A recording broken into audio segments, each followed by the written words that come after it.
Muy buenos días a todos. Daniel Legarda está ya con nosotros para analizar, tener sus primeras reacciones frente al plan económico presentado por el Gobierno Nacional. Daniel, buenos días.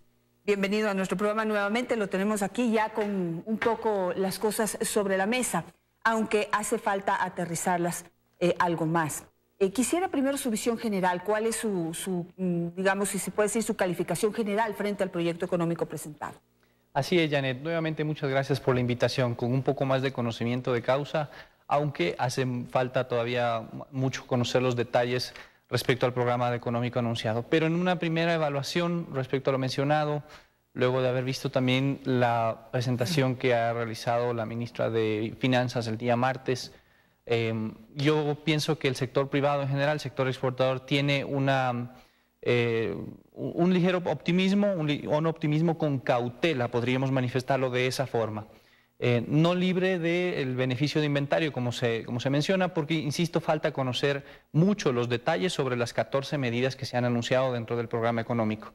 Pero sin duda alguna lo que más motiva a tener este optimismo es que existe un refrescamiento de algunos conceptos económicos y productivos, y porque esos conceptos económicos y productivos ponen a la empresa privada, al desarrollo productivo, como el centro para poder tener un desarrollo sostenido, un crecimiento sostenido de la economía.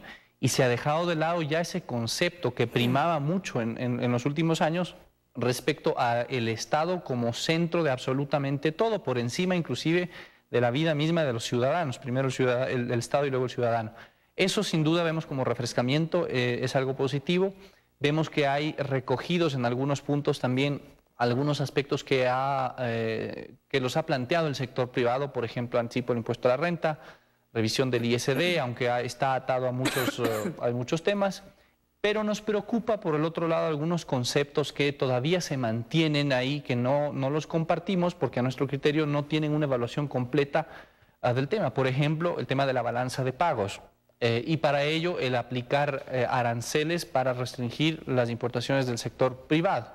Esto porque en el caso del sector exportador termina también por afectar algunos insumos que están calificados dentro de la clasificación arancelaria no necesariamente en materias primas y bienes de capital. Y segundo, porque esta propuesta en particular, Janet, no se trata solamente de una subida de aranceles. En realidad, lo que está detrás de la propuesta que ha manifestado el gobierno es un cambio en la fórmula de cálculo de los aranceles. Es técnicamente bastante complejo de explicar, pero básicamente esto podría incidir en que esos aranceles terminen siendo mayores a los techos consolidados que en verdad tiene el Ecuador en determinados productos. Y esto a su vez, y queremos evitar que eso suceda, se convierta en una traba al comercio y por lo tanto afecte agendas comerciales como por ejemplo la que estamos intentando profundizar con Estados Unidos. Para aterrizar un poco más lo que usted acaba de decir, el gobierno por un lado ha planteado que implementará nuevos aranceles en 375 ítems, si no me equivoco en el número, que no tienen nada que ver ni con bienes de capital ni con materias primas. Usted dice que dentro de esos ítems puede haber bienes de capital y materias primas. En esta etapa de negociación, digamos, de conversación, de diálogo, de aterrizaje de las propuestas, no se puede plantear frente al gobierno pues que aquellos ítems que impacten como materia prima o bienes de capital o que impacten sobre el buen funcionamiento de las empresas sean exonerados, es decir, sean sacados de esa lista. Y evidentemente creo que ese espacio se debe tener. Nosotros estamos ya haciendo nuestros análisis, no tenemos la información oficial, lo cual es importante poder manifestar y hacer una insistencia al gobierno para poder tener esas mesas de esos espacios de trabajo, sobre todo con el Ministerio de Finanzas y en este caso el Ministerio de Comercio Exterior. Siempre hemos tenido la apertura ahí, creo que hay también apertura por parte de la ministra de Finanzas, eso no es problema. Tenemos un espacio para conversar e instamos a poder hacerlo en este espacio con la finalidad de poder tener o el mínimo golpe posible o de todas maneras evitar cualquier afectación. Eso por el lado de estos temas de aranceles que no nos dejan de preocupar, insisto, porque nos parece que el concepto sobre la balanza de pagos no está completamente analizado, ¿no? Por ejemplo, no se analiza el tema de los créditos que otorga el Banco Central al gobierno central y que son parte de la problemática que termina por afectar el saldo de las reservas internacionales. Por eso digo que no está completo el análisis ahí, ¿no? Pero bueno, ayer el secretario de la presidencia, Andrés Mideros, dijo que si bien no está dentro de la propuesta, digamos, oficial presentada por el presidente de la República, ellos sí se comprometen a no volver a tocar los recursos del Banco Central. Eso lo dijo ayer. Enhorabuena, no escuché esa entrevista, pero lo que queremos es, insisto, ver las acciones efectivamente y en efecto de todo el plan, ¿no? Que pasemos de ver lo que está en los 14 puntos, más lo que no necesariamente se mencionó en los 14 puntos, porque hay temas que no se han mencionado, pero verlos ya trasladados a planes y acciones concretas.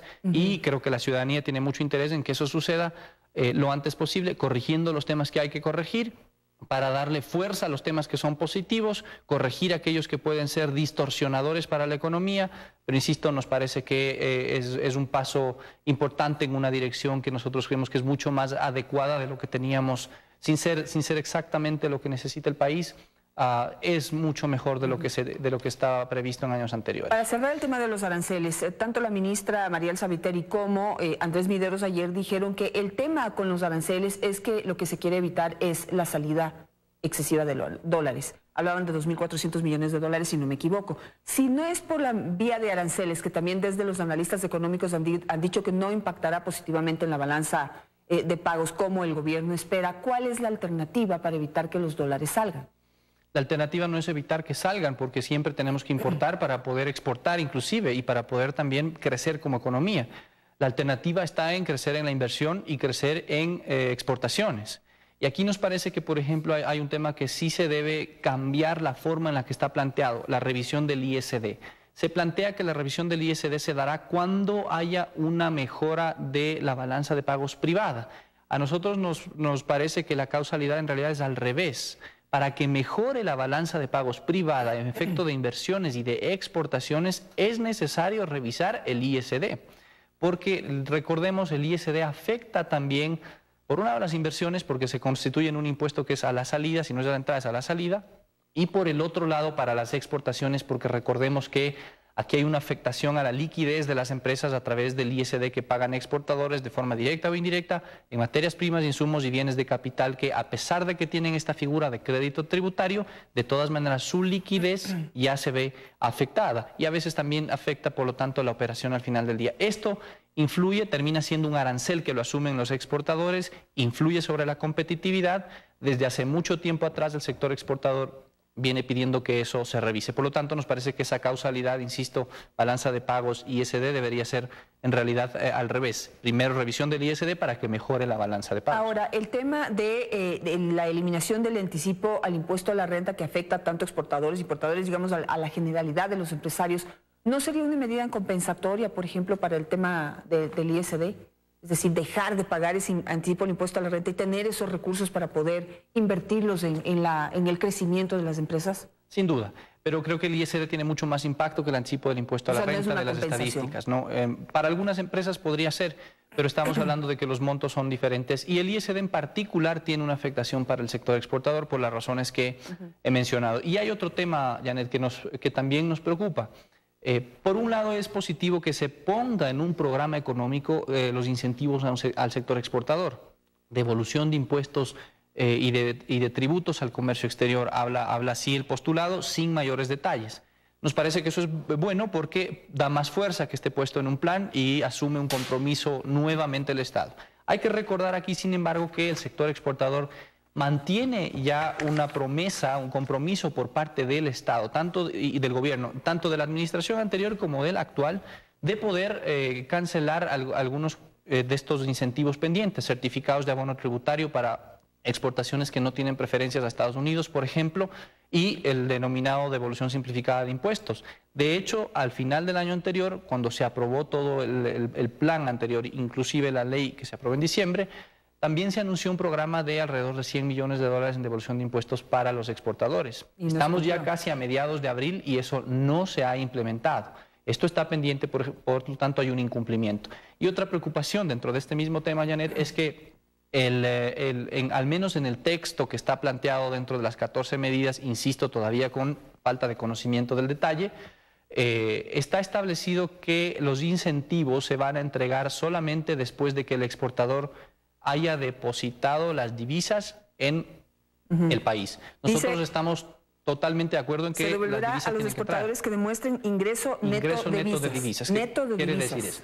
Nosotros estamos de acuerdo con que las divisas tienen que entrar. La gran mayoría de exportadores lo hace, pero nos parece que las autoridades no están entendiendo el funcionamiento en su defecto del comercio exterior y de las exportaciones.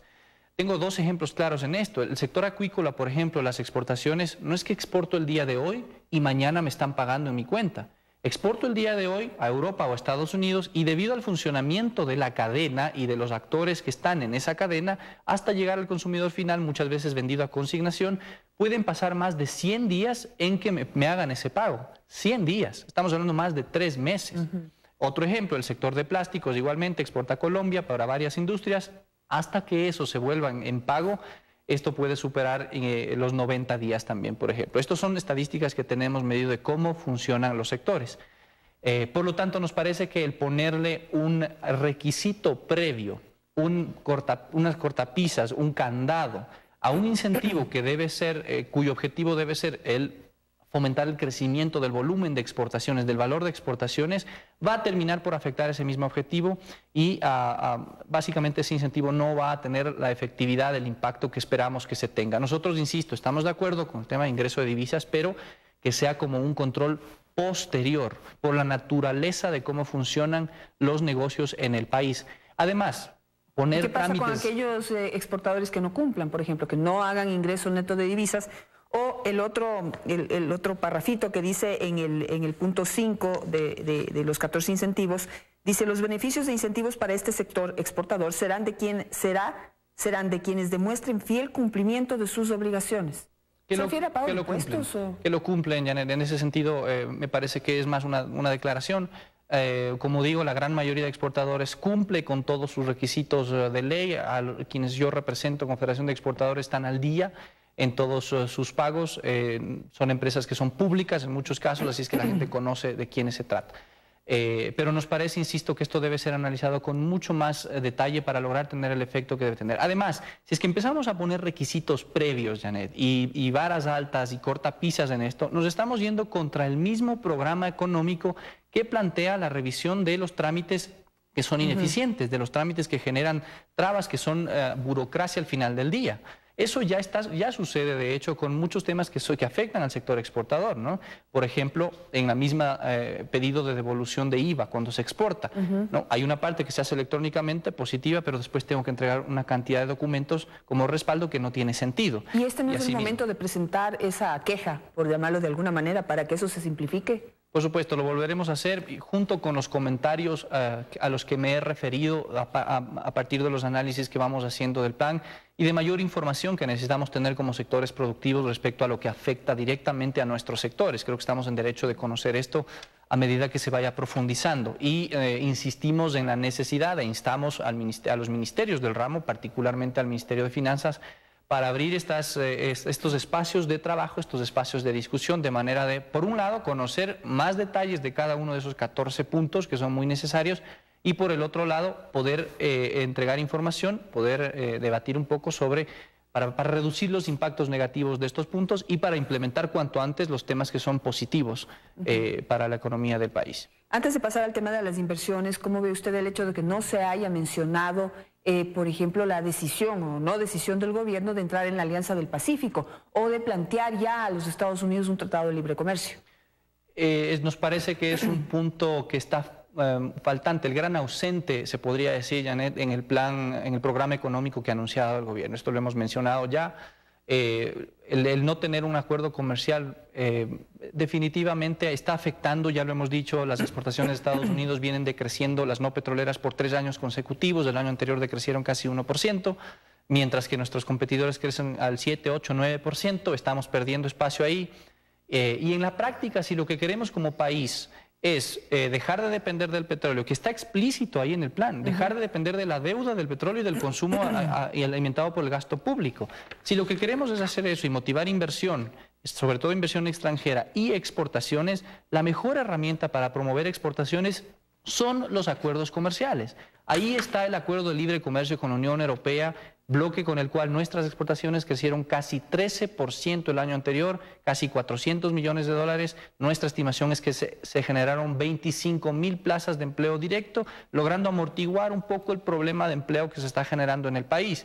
Esos son los efectos de un acuerdo de libre comercio. Necesitamos eso también tenerlo con nuestro principal socio comercial, como es los Estados Unidos, y evidentemente entrar también en un mecanismo de la Alianza del Pacífico. Ya tenemos acuerdos con la mayoría de países de la Alianza del Pacífico, nos falta con México, pero además porque es estratégico, a partir de esa alianza, el poder profundizar los encadenamientos productivos para exportar de forma más inteligente, si se quiere, a Asia sobre todo. Ese es el objetivo de la alianza. Exacto. Fundamentalmente, entre otros temas. En el tema de las inversiones, se dice el punto 6, incentivaremos las nuevas inversiones. Lo primero que se necesita para nuevas inversiones es generar confianza. Lo planteado mejora el ambiente. ¿Cree usted que sea un atractivo para nuevas inversiones? Creo que es un paso en la dirección adecuada y un paso importante, sin duda alguna. Pero, por ejemplo, esto debe ir de la mano complementaria sobre todo para atraer inversión extranjera que se necesita para efectos de fortalecer el esquema de balance de pagos, el esquema de dolarización.